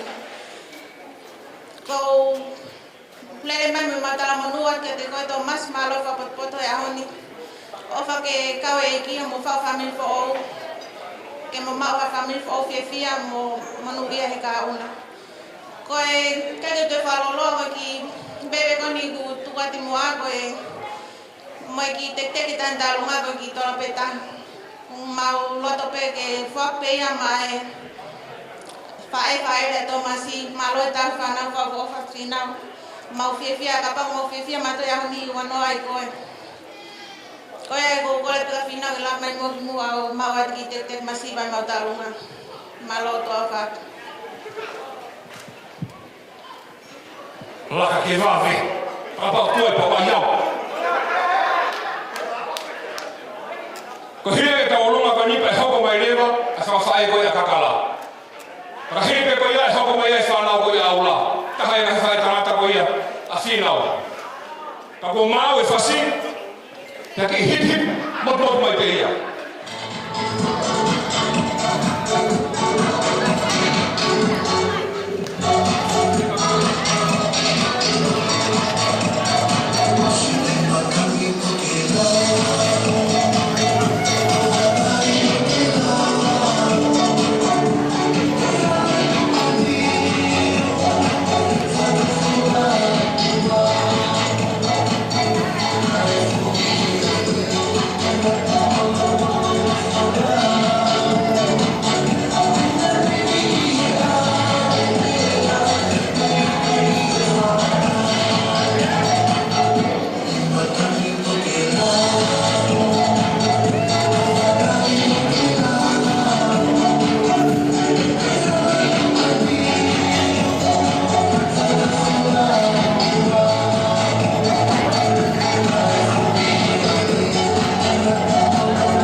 Kaya tau te whanaloa, ka wale he malai, i whawhae koe a kakala. O kau pewe wae wawe ia he tau wawe koe te whini.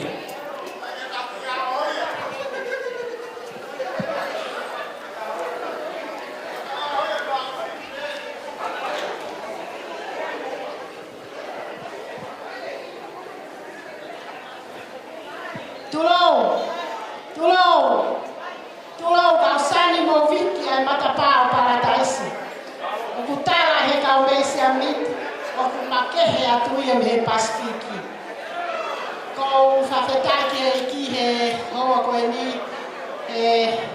kaunga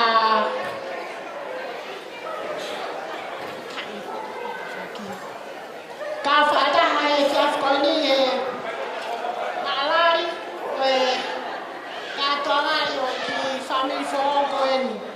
Tau ka whaataha he whiaf koe ni. Ka ki mui a ko whiate whamaloa henu.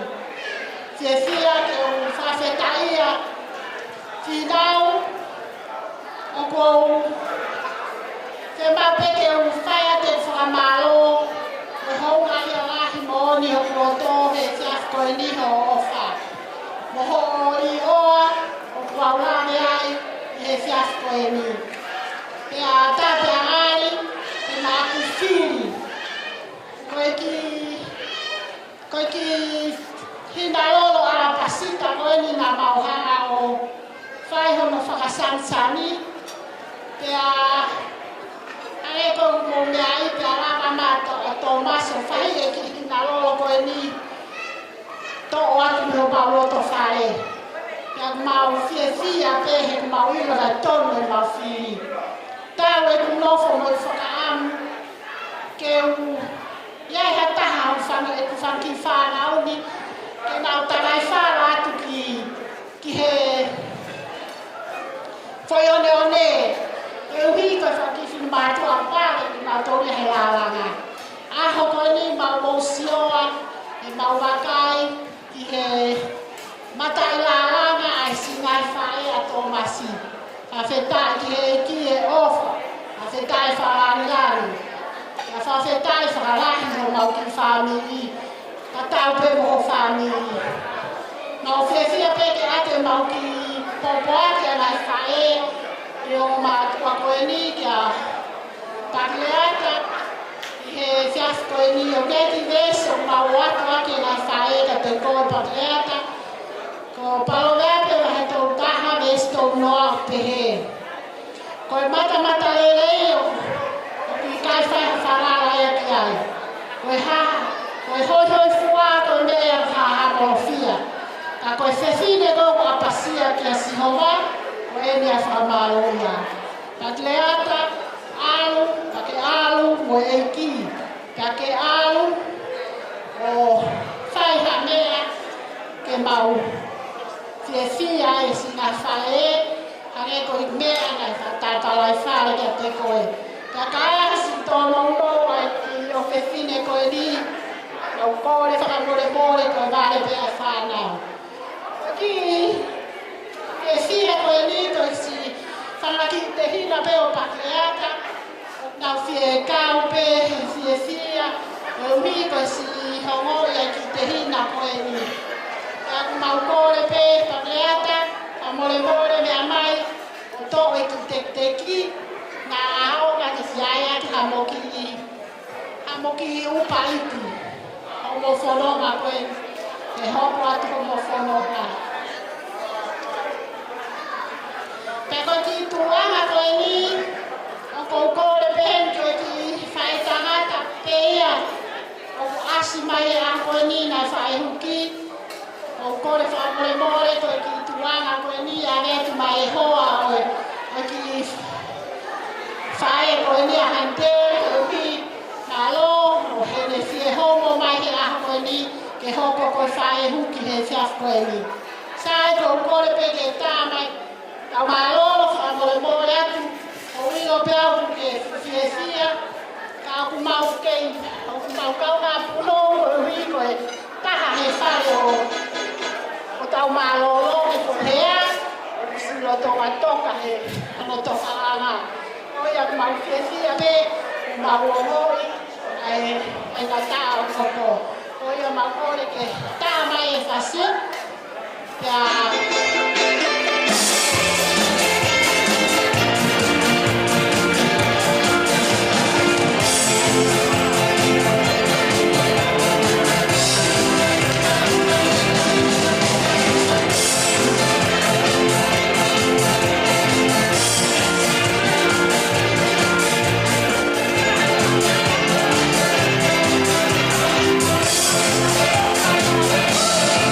Salud, salud.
hiki. Malo mo whalanga lang. Te tau whoki mai ke he whangalope. Ka koe pēr mai mawhana, ka whakahoko mai peke e kaurisi, te tau hau pēr anu peke e kaurisi.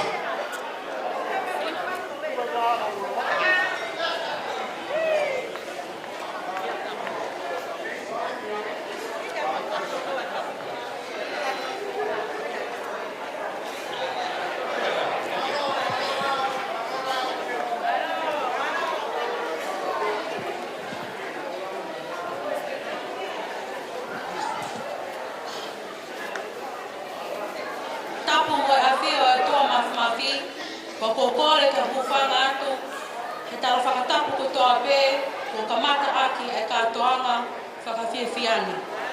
Kai tuku mua, ke hao atu he, ke whai pē ha mawhana, ke o ko kei alaha, ke a vana iki, ai ngahi kakala I loa, me he api, ko liu lotu, ka moha ato uni. Pea ka papuna e whanga lupe o tuki e, pea ake mana tu ke hufanga lupe. Na e na moa, I whaka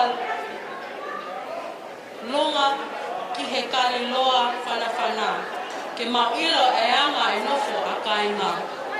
Pea neongo e nofo muli, I kai ko hamea ia ke whai hamotu manoa. Ke puke, pe ai whai ka vei koula. E tonga kai menino ai nofo ai kainga. Ne ongo ko mole ai ka kaina ma whawhalala ki ai. Ko Sihova ko ia pe. O kutunga e tau whalala, me mau pare tua.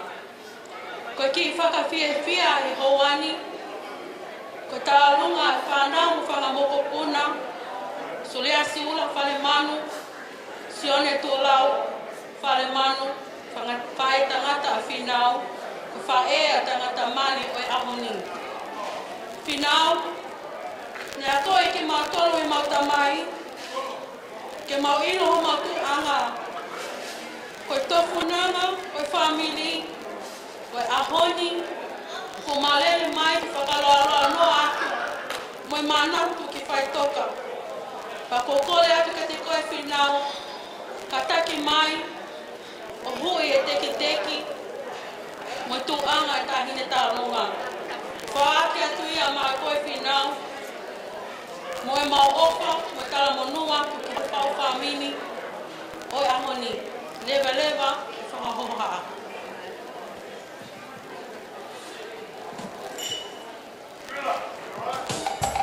Malo.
whainga mare koe ni.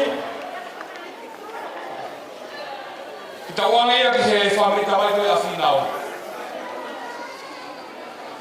Tamai kei pa mei nuluku. Ona whainga mare e. Pakiri koe e tau runga e whamiri tamai a whinau.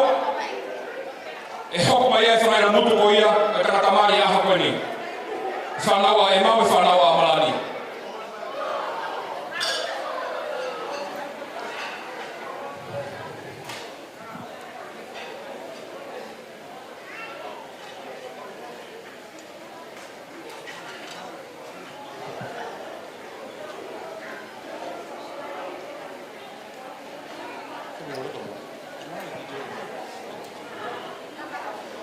Atungai ho mo tuai no hulu e hu. Ko e taunga ko ni hu mai ko ni hu he fihi. Taunga e rahe mai kai mai ho ni. Hu ale ba. E ko hu hia. Ko mo tai ni.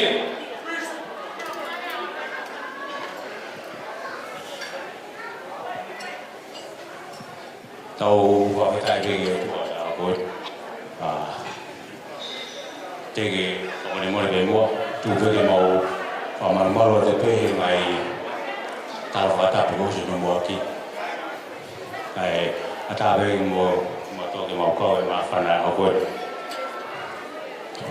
tege fai mau kita uma tu nga wa to ata mo no ko te ku mo to mas mo kakala ke tu mo ki family mo kamata mo ki o ilo sai mono ya ka ko to ku fa kia oi to ki te mo ki family ko mo le pe ko le pe ka to mas mo at ni mo me mai pe ho ya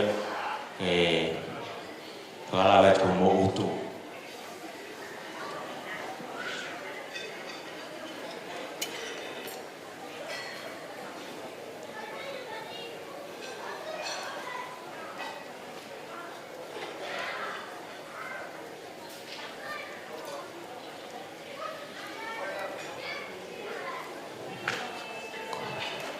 Kora DJ kabau ge mau e fase mama ni fuli bebe ge ta in maro bit.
o whāturo watu. Ke o kore. Ke uwhanga he karawhamaru. Ko toa pere ko whai. Pia mei mu anu. Ka e tāmo ki mautoro. Ke whai ha mawhanu. Pakitai ke o tua mawhamafi. I he aho whakoloani.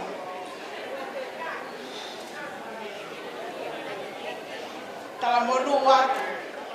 Tamusito masi. Pege o hoa o whaanga. E aho whakoloa koe. Whawhetai me mau mo ui. E mau kau whakataha. E hoa koe ni. Koe ki whia o e aho koe ni. Koe tau o lunga ia. Ai whamiri ta mai. A whinau. Koe whae a tō masi. Mole ngai kakai. Ne whai kei e whalala. Koe toi peki mau tōru whanau. Pe leongo pe whewhe. Vale ngutu ke lea. Ke tala e whia. Koe aho koe. Koe ki te teki. E tau alunga. Whamiri tamai. A whinau. Koe tola pēta. Kia kou kore whamure mole atu. Tomas. Kau kore pē mua. Kia whinau. Ke te lawa mai mua. Tō atu. Ai ki teki. E whaiaka katongia. Pehe ke ki wewe. O tupu i mua. Ke whake at maau. Ma alohe mea kotoa. Toa o whātu.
Tua ke o whāturo watu. Kai tua ke whakato. Ai whatongia a koe. Ko tālunga koe ni. Ko tālunga ia. Ai Whātu whawhine o tō Tupou Latu. O kiai au nau ki tuanga e seta. Au ki he. O kiai ho nau ki tuanga o wharatahani ma wharawhihu au whiakia e fuatani. Te au kiai pea mohonau ki pulupulu. Ko whamoko puna, o oku pea moro peti ko toko hongo fulu, toko tahakaha i suni. Pea ko ia ko toa eni o nau tuu atu ko eni mua.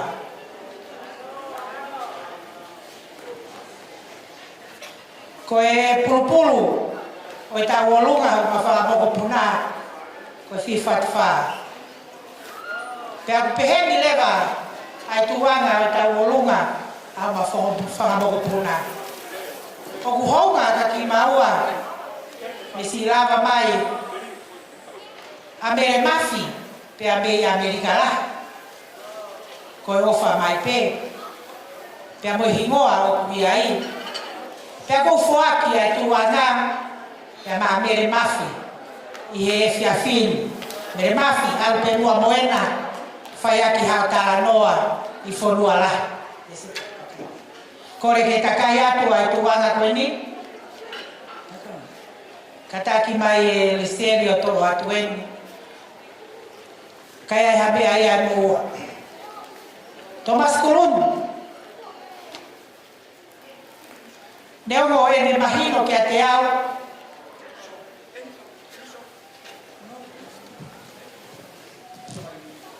Kaku mahino ke ate au koe honi.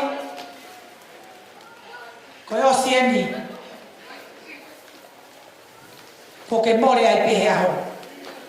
Koe teki koe ni o e whamoko punako tola ni maafi. Pea ku pehe ni ia. Urake teki, o kou kore ke ambere ilisa pesi. La tunga luafu. O kwae ki mohopuna heni o maua sisi. Si hai huni maa o fafa, lata i he otu muomua. Foriaki tuitabake. O kou kore ke Elizabeth. Kataki mai o huke teki o siare. Na ke lava mai pia mei Brisbane. O atu e, utu aki ho mea rere. Ia mo foki atu he hala. Koe teki koe o e toko whaa koe ni, mo katake o nkimo. O tola e whaa afi. Tomasi pia mo kakala. Mo kataki mai. O hui a teki, o atuia, ke mo kamata aki. Neongo ukai teke hui koe whakita kaunangani. Koe a honi ko whakangofua e au koe, ke hui koe a tek nauto. Koe ki koe ni koe na. O atuia, ke mo kamata aki. Aho mo ki whagi. Ko maungaru tuku e, o whakekau a Sihova, i ranga whaamiri o kumawhai. Kore atu ke TJ, ta i mai e whasi, o e whangamoko punani ka nau whaiva.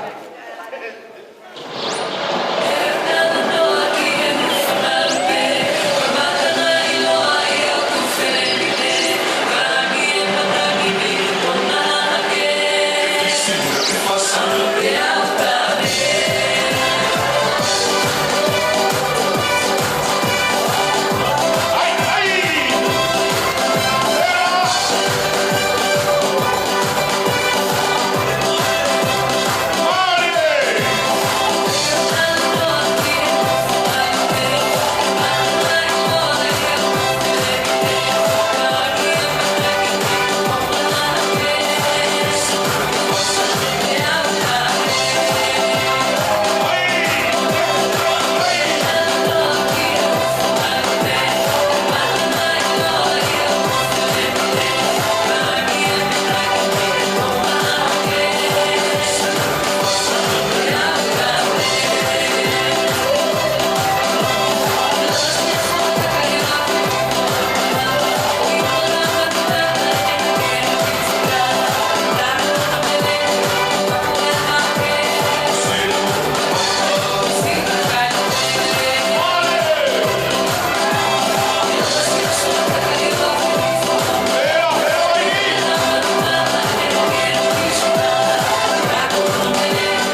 fia ia whakatolo koe.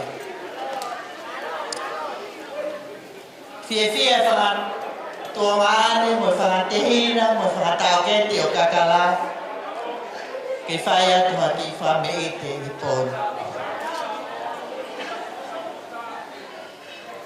Pai ene pehe o ngā whaamu ke whoate pale nau tauolunga he pōni mai ki whaele sisi taha. Aeni nei whai whatongia atu ne lama mai me he kiwile. Livingi los de naiti kailomani palele mea mai o maawatu ai pare ho whanau.